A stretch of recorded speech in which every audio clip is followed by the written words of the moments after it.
Ya, Assalamualaikum. Kita berjumpa lagi pada pertemuan keempat ya, setelah pengkajian, praktikum pengkajian mulai dari data demografi, kemudian struktur, kemudian kemarin tahapan tumbuh kembang keluarga, kita sekarang masuk ke dalam pengkajian fungsi keluarga. Ya, untuk latar belakang masih sama ya, berdasarkan apa yang dikaji ya.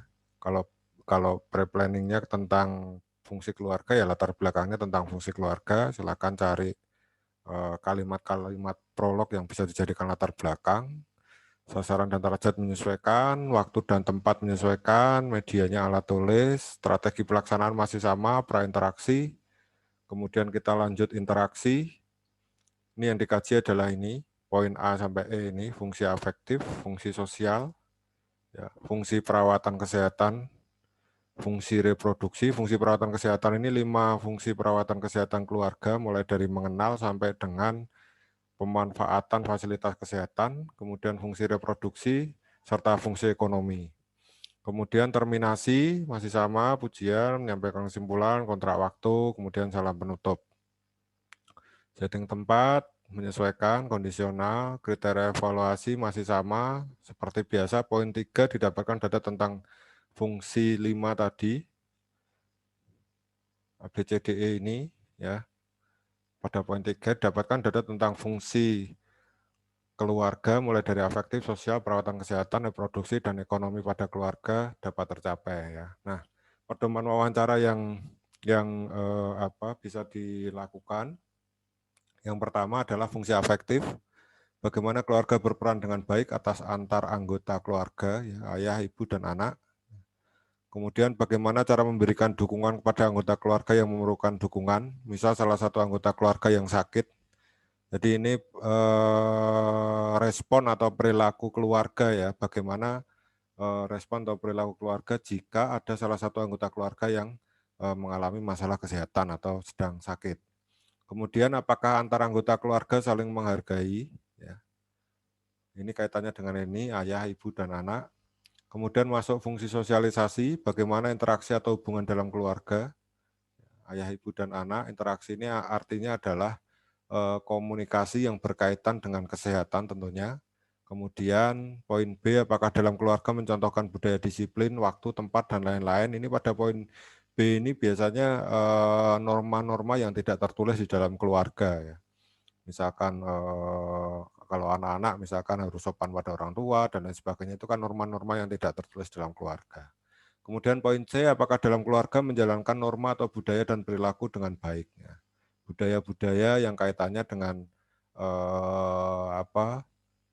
budaya yang diikuti oleh keluarga atau budaya yang justru kadang kebiasaan itu dijadikan budaya dalam keluarga itu bagaimana? Apakah semua mengikuti itu atau ada yang mungkin sekiranya acuh atau bagaimana atas atas budaya atau norma yang ada di keluarga. Kemudian poin 3 yang dikaji, yang nanti kita wawancarakan ke keluarga adalah, ini saya kondisikan misal ya, ini misalkan anggota keluarga sakit hipertensi, jadi ini sudah menyesuaikan. Nah, pertanyaannya di sini itu kan ada seharusnya askep keluarga itu kan mengelola semua anggota keluarga ya, baik ayah, ibu, atau anak, ketika keluarga itu adalah keluarga inti atau extended family. Artinya ini saya contohkan hanya satu keluarga aja yang menderita hipertensi, ini hipertensi ya. Jadi kalaupun nanti ada keluarga lain yang menderita selain hipertensi, ya tentunya akan mahasiswa berikan pertanyaan yang poin mulai dari mengenal masalah kesehatan sampai dengan pemanfaatan fasilitas kesehatan ya. Nah, ini sebagai contoh saja satu ketika anggota keluarga menderita hipertensi, yang pertama yang ditanyakan adalah kemampuan keluarga mengenal masalah kesehatan. Nah, ini apakah keluarga sudah tahu tentang pengertian, tanda, gejala. Jadi kita biasanya persepsi ya ke keluarga. Persepsi ke keluarga, kita tanyakan, Ibu sudah tahu belum tentang hipertensi? Kalau sudah tahu, tanda-tandanya seperti apa? Ataukah ada gejala? Atau mungkin penyebab-penyebabnya sudah tahu. Kemudian yang mempengaruhi tentang hipertensi itu apa? Apakah karena asupan makanan, gaya hidup, atau apa? Itu kita tanyakan ke keluarga. Kemudian yang kedua, mengambil keputusan ya, kemampuan keluarga dalam mengambil keputusan. Ini yang ditanyakan adalah apakah keluarga merasa menyerah terhadap penyakit hipertensi yang dialami. Kalau jawabannya tidak, tindakannya apa? Ya, tindakan keluarga itu apa? Kemudian yang kedua, apakah keluarga merasa takut dari akibat penyakit hipertensi? Kalau tidak juga dijelaskan, kemudian kalau takut dijelaskan. Sehingga nanti pertanyaan-pertanyaan pada fungsi perawatan kesehatan ini yang kita jadikan acuan untuk melakukan pengelolaan asuhan keperawatan. Kemudian yang ketiga, apakah keluarga mempunyai sikap negatif terhadap masalah hipertensi? Pandangan keluarganya itu apa tentang hipertensi? Apakah itu menjadi suatu hal yang aib atau bagaimana, itu kita tanyakan. Kemudian apakah keluarga percaya terhadap tenaga kesehatan? Jelaskan alasannya. Jadi ini sekaligus mengkaji peran serta dan kontribusi tenaga kesehatan yang ada di lingkungan tempat tinggal keluarga atau pasien. Kemudian, apakah keluarga pernah mendapatkan informasi tentang hipertensi dari siapa ya?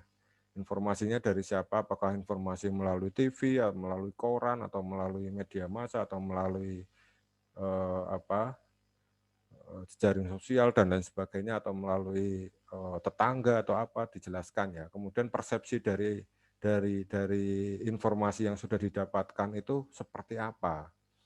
Kemudian masuk ke yang C, ini memberi perawatan kepada anggota keluarga yang sakit, ya, kemampuan memberikan perawatan ya. Sejauh mana keluarga mengetahui keadaan penyakit hipertensi, sifat, penyebab, komplikasi, prognosa. Ini prognosa ini ketentuan hal-hal yang berkaitan dengan hipertensi yang bersifat umum dan spesifik yang kaitannya dengan proses perawatan ya. Kemudian cara merawatnya bagaimana. Kemudian sejauh mana keluarga mengetahui tentang sifat dan perkembangan perawatan yang dibutuhkan. Nah, sifat dan perkembangan perawatan yang dibutuhkan ini yang seperti apa. Kemudian sejauh mana keluarga mengetahui keberadaan fasilitas yang diperlukan. Sejauh mana keluarga mengetahui sumber yang ada dalam keluarga. Apakah anggota keluarga juga ikut berkontribusi untuk kesembuhan, untuk kesehatan pasien ya. Bagaimanakah dari sisi finansial. Kemudian fasilitas fisik untuk mencapai ke kesehatan pasien itu apa? Fasilitas fisik ini bisa kendaraan, bisa fasilitas yang sifatnya membantu keluarga atau penderita hipertensi itu mengalami kesehatan, termasuk dukungan psikis ya yang diberikan oleh keluarga pada anggota keluarga yang menderita hipertensi. Kemudian bagaimana sikap keluarga terhadap salah satu anggota keluarga yang menderita hipertensi? Apakah dijauhi, apakah diberikan support ya, ataukah diberikan pendekatan-pendekatan yang mungkin sekiranya bisa membantu atas kesehatan pasien atau bagaimana? Ini kita tanyakan. Kemudian kemampuan keluarga dalam modifikasi lingkungan. Ya ini melihat keuntungan atau manfaat pemeliharaan lingkungan terkait dengan pasien atau kondisi hipertensi. Ya. Apakah karena kalau hipertensi itu sebagai contoh seperti ini, hipertensi bisa diberikan terapi-terapi yang herbal atau terapi komplementer, misalkan mentimun, kemudian mengkudu, kemudian jus-jus blimbing ya, yang itu mungkin secara ilmiah bisa kita pertanggungjawabkan. Apakah keluarga memfasilitasi itu? Kalau ada ya dituliskan di dalam modifikasi lingkungan. Atau apakah keluarga mengurangi resiko-resiko ya, yang sekiranya bisa menyebabkan hipertensi itu sendiri menjadi tidak dalam kondisi membaik tapi malah memburuk ya. Mengetahui pentingnya higien sanitasi ya, upaya pencegahan penyakitnya bagaimana, pandangan keluarga terhadap higien sanitasi seperti apa, kemudian kekompakan antara anggota keluarga untuk menghadapi masalah hipertensi itu bagaimana, apakah saling dukung atau bagaimana. Kemudian memanfaatkan pelayanan kesehatan. Ini sejauh mana keluarga mengetahui keberadaan fasilitas kesehatan. Ya, keluarga tahu enggak bahwa Vaskes itu memfasilitasi pasien atau memfasilitasi warga untuk melakukan atau memanfaatkan fasilitas kesehatan yang ada. Kalau tidak tahu, kenapa alasannya? Apakah tidak ada sosialisasi dari lingkungan sekitar atau dari pihak terkait atau bagaimana? Kemudian Sejauh mana keluarga memahami keuntungan yang dapat diperoleh dari pemanfaatan fasilitas kesehatan. Jadi misal puskesmas. Kalau keluarga ke puskesmas saja nggak tahu, nggak pernah ya, bahkan mungkin nggak tahu puskesmas itu di mana, ya itu tentunya akan sangat mempengaruhi kondisi kesehatan keluarga. Kemudian sejauh mana tingkat kepercayaan keluarga terhadap petugas dan fasilitas kesehatan. Puskesmas ini bagaimana? Dahulu mungkin puskesmas menjadi fasilitas kesehatan yang mungkin belum dipercaya maksimal oleh warga ya, tapi sekarang karena peningkatan sarana prasarana, kemudian peningkatan SDM yang ada di puskesmas, tentunya justru malah menjadi tempat atau fasilitas kesehatan yang pertama yang bisa dimanfaatkan oleh warga ya. Sekarang di puskesmas itu sudah komplit, sudah ada tempat bersalin juga ada, tempat rawat inap juga ada, IGD juga ada, lab juga komplit ya. Semuanya sudah serba maju ya, sudah berkembang. Nah, fungsi perawatan kesehatan inilah yang kemarin saya sampaikan ya. Ini menjadi apa dasar dalam penentuan etiologis di dalam masukan keperawatan pada diagnosa keperawatannya. Ya, ini yang saya sampaikan kemarin yang saya sebut sebagai piramida terbalik. Ketika poin A ini menjadi suatu masalah yang krusial bagi keluarga itu, poin B, C, D, E ini akan mengikuti bermasalah ya. Akan mengikuti bermasalah. Jadi piramida yang terbesar ini adalah yang menjadi kecenderungan utama itu adalah kemampuan keluarga dalam mengenal masalah. Kalau masalahnya sendiri aja tidak kenal, berarti kemampuan keputusan, kemampuan memberikan perawatan, kemampuan modifikasi, serta kemampuan memanfaatkan vaskes ini juga pasti akan bermasalah. Kemudian pengkajian fungsi reproduksi ya, yang ditanyakan berapa jumlah anak, kemudian bagaimana merencanakan jumlah anggota keluarga, apakah memenuhi program pemerintah untuk keluarga berencana ya. Kemudian metode apa yang digunakan dalam upaya pengendalian jumlah anggota keluarga, misal jenis kontrasepsi ya, ada IUD, suntik, pil dan lain-lain itu kita kaji. Kemudian fungsi ekonomi, jauh mana keluarga memenuhi kebutuhan sandang pangan dan papan ya. Ini kaitannya dengan pendapatan yang kemarin di dalam pengkajian yang sebelumnya itu pendapatan kita kaji bersifat akumulatif ya. Kalaupun ada anggota keluarga hanya ayah aja yang mendapatkan penghasilan ya yang dihitung ayah. Tetapi kalau ada ayah dan ibu atau suami istri bekerja ya semuanya dihitung. Kemudian sejauh mana keluarga memanfaatkan sumber daya yang ada di masyarakat dalam upaya peningkatan status kesehatan keluarga. Sumber daya yang ada di masyarakat ini artinya kader-kader kesehatan ya. Di masyarakat itu kan biasanya ada kader kesehatan yang aktif ya, yang sekiranya menjadi ujung tombak di dalam program-program puskesmas yang mungkin nanti di dalam implementasinya ada banyak hal.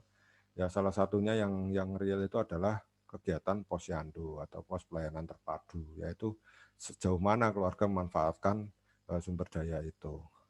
Ya, mungkin itu pada pengkajian keluarga, khususnya pada fungsi keluarga ya. Mungkin itu kita akan membahas selanjutnya pada pengkajian lingkungan ya pada pertemuan selanjutnya. Terima kasih, kurang lebihnya mohon maaf. Kalau ada yang mau disampaikan bisa langsung ke Siato atau mungkin ke WA saya atau ke grup ya yang difasilitasi. Terima kasih. Saya akhiri. Wassalamualaikum warahmatullahi wabarakatuh.